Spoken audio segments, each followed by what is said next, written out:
Good afternoon, everybody. This is Daniel with Peace and Plenty Farms.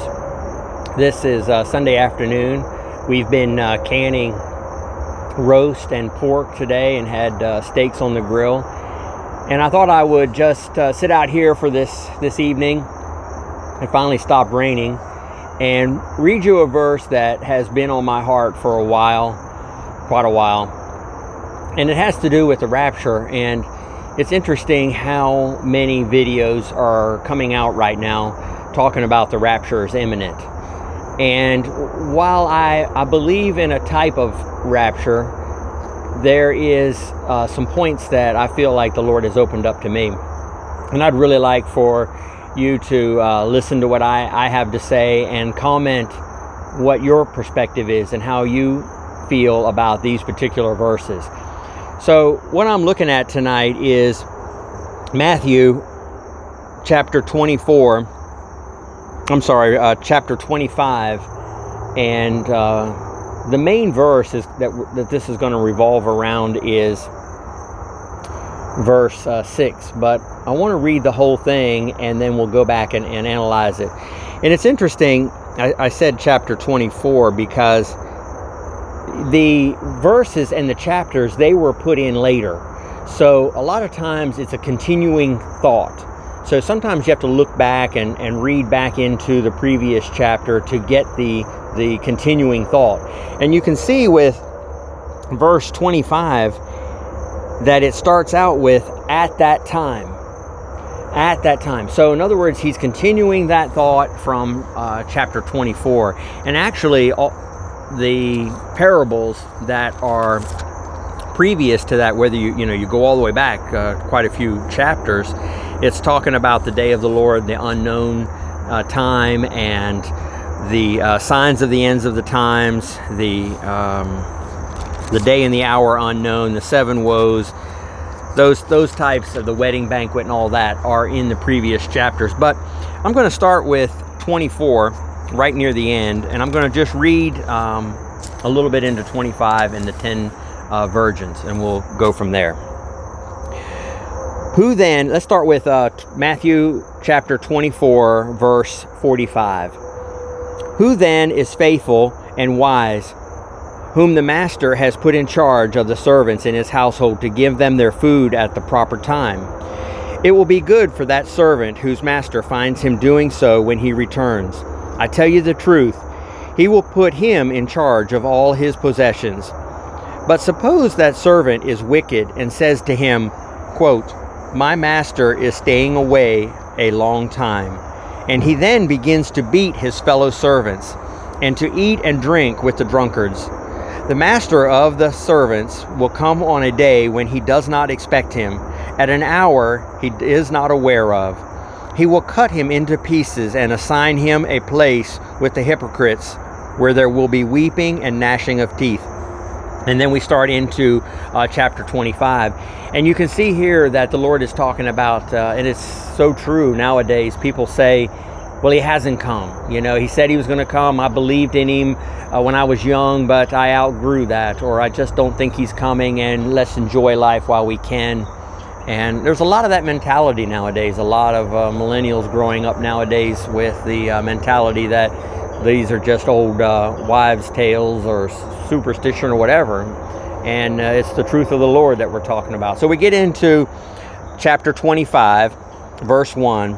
At that time, the kingdom of heaven will be like 10 virgins who took their lamps and went out to meet the bridegroom. 5 of them were foolish, and 5 were wise. The foolish ones took their lamps, but did not take any oil with them. The wise, however, took oil in jars along with their lamps. Their bridegroom was a long time in coming, and they all became drowsy and fell asleep. At the midnight cry rang out, "Here's the bridegroom, come out to meet him." So we can see here that the midnight cry, and I've heard, I've sat in a lot of teachings, sat in a lot of churches, and they refer to this midnight cry as the trumpet of the Lord, and that at the midnight hour, the Lord, the unknown hour or something, there's going to be this great trumpet, and everybody's going to be caught up in the air. And I beg to differ with you. I think that that's a misinterpretation of this, because if we look closely at the word both midnight and cry, first of all, the Lord doesn't do things in the dark of night. The thief does. We find that common throughout the Bible. And he doesn't cry. He doesn't cry. And I've got this parallel Bible here, and I want to read to you some of the other versions of the cry. And it's translated cry in the King James. It's translated shout in the Amplified, shout again in the Living New Testament, and cry in the Revised Standard. So what I'm saying is that the cry and the shout, if you look at this word in the Greek, in the Hebrew translation, the Greek translation of it, you'll find that it's people clamoring. The German, I had a German translation years ago, and it translated it people clamoring, and some versions translate it clamoring. So we can see that the actual translation of this word is clamor, people clamoring. And we know that the church is the 10 virgins. So it's not the church that's crying, it's not the church that's shouting, it's the unsaved. It's just people. They're referred to as just the people, the midnight hour, crying and clamoring and shouting. And the church is woken up because of the chaos that the people are experiencing. And the people are coming to the church and saying, wake up, the Lord is coming, the Lord is here. You know what? And I think they're asking, what shall we do? Help us. You know, they're crying out to the church. And that's when the 10 virgins wake up. And so let's read on a little bit further. Verse 7. Then the virgins woke up and trimmed their lamps. The foolish ones said to the wise, give us some of your oil. Our lamps are going out. And of course we find out that it can't be given. You know, later on we'll see that it's something that has to be bought with a price. And that's the interesting part that I want to talk about. What is it that has to be bought with a price? What is the price? What are you buying in order to have your extra vial of, or extra bottle of oil, along with your lamp stand being full? Verse 9. No, they replied, there may not be enough for us and you. Instead, go to those who sell the oil and buy some for yourselves. So we're talking more about the personal sacrifice. It's a personal sacrifice to have the oil. It's purchased with a price. And I would submit to you that price is obedience. I think that's what the Lord is looking for. There's plenty of verses that refer to that, the obedience and the service, the being a servant of the Lord. And it's through obedience that you come into a relationship with the Lord. That's the other key word. How can you have a relationship with Christ if you're not being obedient? And this is a scriptural principle. If we look at what Christ did on the cross, he was being obedient to what the Father was telling him to do. And even though he begged for the cup to be taken from him and all this, he followed through. Look at Abraham sacrificing Isaac on the altar. They followed through and they were obedient. And I think we can be obedient in our lives. And I'll tell you a funny story. I remember a few years ago they came out with the seatbelt law, where you had to wear your seatbelt, and it was a ticket and a fine and all this kind of thing. Well, I grew up back in the day where you bought an old junker car and it may or may not have had seatbelts in it because it was an option or whatever. And because we were buying cars from the 50s and 60s in the 70s to run around in, and seatbelts were an option. So we didn't wear seatbelts. We grew up not wearing seatbelts, and so all my life, no seatbelt. Well, they came out with this law, to wear seatbelts, and I just couldn't get in the habit. I tried and tried and tried in my own strength to just will myself to wear a seatbelt, and I just couldn't do it. I tried and tried and tried, could not make a habit out. I caught myself always without my seatbelt on. Well, one day I got out on the road and wasn't too far from the property, and it came to my mind about wearing the seatbelt. And I just said to myself, forget it. I'm not going to do it. And then it came to my mind. And you can say the Lord told me, or whatever you want to, however you want to put it. Relationship, I feel like, that you old rebellious thing, abide by the laws of the land.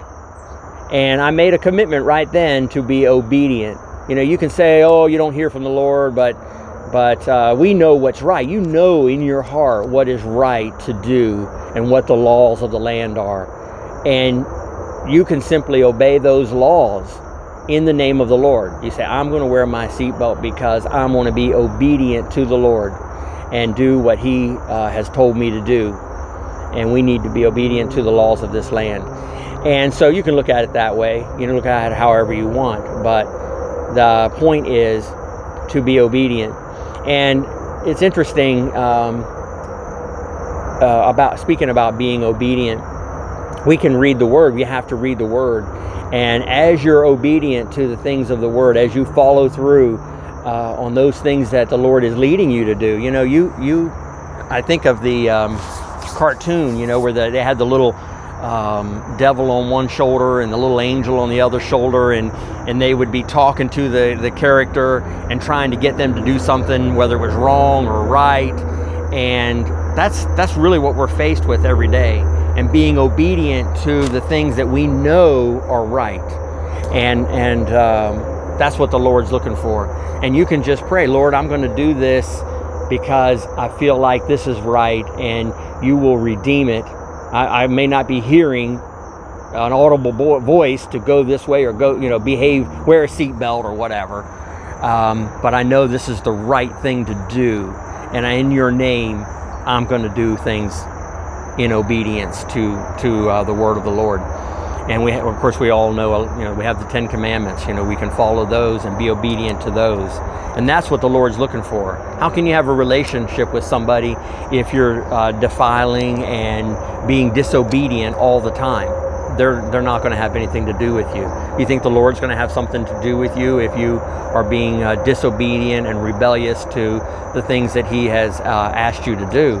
And the thing about it is, He's not putting those on you to be somehow mean or governing or to be lording it over you. He's doing it because this is what's good for you, what's good for the body, what's good for the soul, what's good for your spirit is what He is setting up these guidelines for. So now I wanted to go back, where were we? Verse 9, I might be reading it again, but that's okay. No, they replied, there may not be enough for both of us and you. Instead, go to those who sell oil and buy some for yourself. Verse 10, but while they were gone on their way to buy the oil, the bridegroom arrived. The virgins who were ready went in with him to the wedding banquet, and the door was shut. So we can see here that in my opinion, half of the church was ready. They were in a relationship. They had bought with a price through obedience to the Lord. They had bought and paid with a price to serve Him and to know Him. And when He opened the door, they were there. They were ready. And the other five, what I believe the other half of the church, all they had was what the Lord has initially given them as far as, in my opinion, salvation. That was all they had, was just enough oil to be considered saved, but yet not in a relationship with the Lord. I know that's going to be tough for a lot of people to swallow, but if you have a different interpretation of it, let me know. Put it down in the comments. Tell me what you think. Let's talk about it. Let's come grow together, like I always say. Verse 10 again. But while they were on their way to buy the oil, the bridegroom arrived. The virgins who were ready went in with him. Notice another thing about this, that there seems to be a passage of time. You've got the people coming, waking up the church. You've got the church trimming their lamps. Then they begin to talk to each other. More time is going by. They discuss going to the merchants, and they leave. Half of the church leaves, half the 10 virgins, they leave, and they're off purchasing. So more time is going by. We don't know how much time went by, but obviously time went by. Wasn't instantaneous. Meanwhile, the people are clamoring, what do we do, what do we do? And the church is a witness. The church at that moment is a witness to those people to tell them what's going on. And that's why I try to end my videos with, it's about the harvest. I think the teaching of the instant rapture is taking away the opportunity and the responsibility for us to be prepared to answer and help those who are coming with the announcement that the Lord is coming. And they know the Lord is coming, and they know that they have missed him, and they quickly want answers. And that's what the church is going to wake up to one day, and we need to be ready to in a season to give an answer and to bring these into the kingdom. These people that are lost, they're going to be hungry and they're going to be thirsty, and it's time for us to be getting ready and filling our lamp stand and our lamp the bottle, I forget what it's referred to, but the additional carrying of the oil to be able to help these people, because it's about the harvest. I don't believe the Lord's going to catch us away in an instant. One minute, everything, you're at the buffet eating and you're stuffing yourself and everything's fine, and you're getting into your $40,000, $50,000 vehicle and riding home to your $250,000 house and everything. You turn on your TV and fall asleep watching TV the rest of the night, and then you wake up and you're in heaven. No, I believe that the Lord's going to give us an opportunity to be a light and be a witness to those around us, and to wake them up,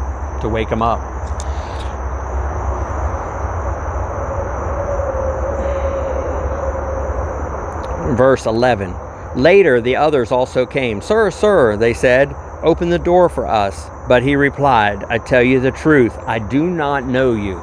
There's that key verse right there, I do not know you. And it's that relationship again. He's not saying that they aren't part of the church and that they don't have a place in heaven. He's just saying, I'm at a wedding feast with those that I know, that I am in a relationship with.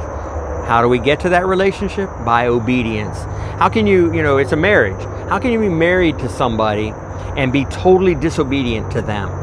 If they say, hey, you all agree to do something together. Hey, we're going to save up our money and we're going to buy such and such. And one partner is out spending money every second it comes in, not staying in agreement with, okay, we're going to save money up for a new car. But they go out and buy new clothes and new shoes and new hats and things, and being disobedient in the marriage, or being unfaithful in the marriage. So these are, this is how in the natural we have a relationship, and it's similar with the Lord. He wants us to work together, to come alongside, and He's created all this. He created everything. He created our lives and to breathe the life into us that we have and everything around us. And there are laws that govern nature and govern the spirit and govern our mind and our body. And He's not with a rod to crack us and beat us. Those laws are there to help us to stay safe. And if you obey them, He will add Himself as a relationship to you. And when the marriage of the bride comes along, you'll be found faithful and ready. After that, it goes into the parable of the talents. Verse 13, therefore keep watch, because you do not know the day or the hour. And then, of course, it goes into, like I said, it goes into the parable of the talents, and using your talents, using the things that the Lord has given you for the kingdom. And so this parable of the 10 virgins is bookended on both sides with the situation that the world is in now, where they say, oh, it's been forever and he's not coming back, let's drink and be merry and be mean to our employees and get what we can out of them to make our life easy. That's on one side of it. And on the other side of it is the parable of the talents that were given out. I'll paraphrase real quick. The first person multiplied, doubled their talents. The second person doubled it, and the third person just buried his talents and did not use them for the Lord. Use what the Lord has given you to reach others and to be a light to others. If you profess to be a Christian, then be an example. Well, that's kind of what was on my heart to share tonight with you. And I look forward to everybody's comments. And like I've always said, let's come grow together and keep in mind that it's about the harvest. Thank you very much.